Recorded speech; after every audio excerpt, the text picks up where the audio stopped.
right, Pat, you ready? I'm ready. Up front.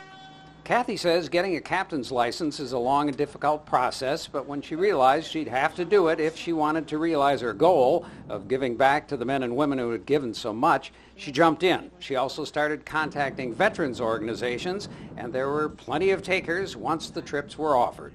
Last year we did 8 trips, 6 guys per trip.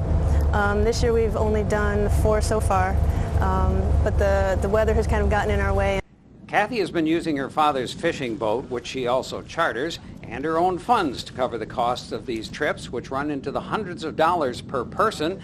But she says while the cost is probably more than she can or should afford, the payback is invaluable. For these guys, I really want them to have a great experience. I want to get a lot of fish in the boat. I want everybody to have a chance to, reel in a keeper.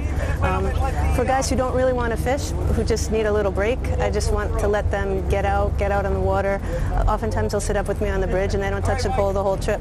I had one trip where I had 2 guys out on the bow the whole time. They just sat there and talked to each other. They had just gotten home from Fallujah.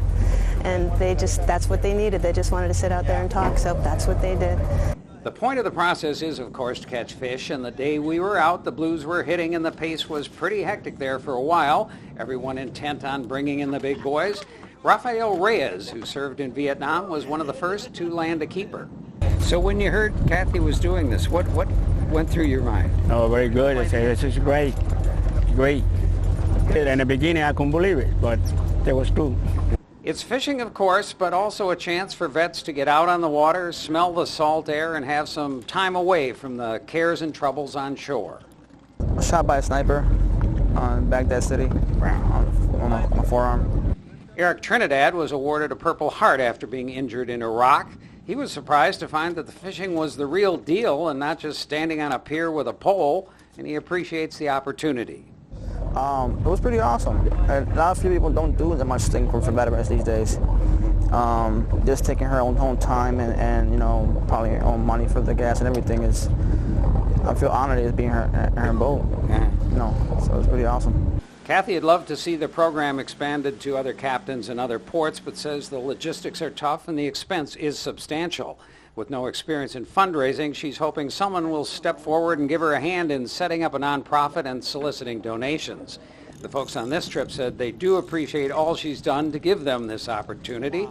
Joe Taragowski served in the Air Force in Vietnam. When you're out with a bunch of war veterans, you don't have to hear any war stories, They're just happy, smiling, and making small talk. That's the best part of it. Plus you caught a fish. And plus I caught a fish. I had the biggest fish I ever caught in my life. I only used to catch trout and sunfish. I love being out here. I love watching the positive effect that it has on the guys and the women. We've had a couple women out. We had a couple out that served in Iraq together. That was really awesome. I saw that.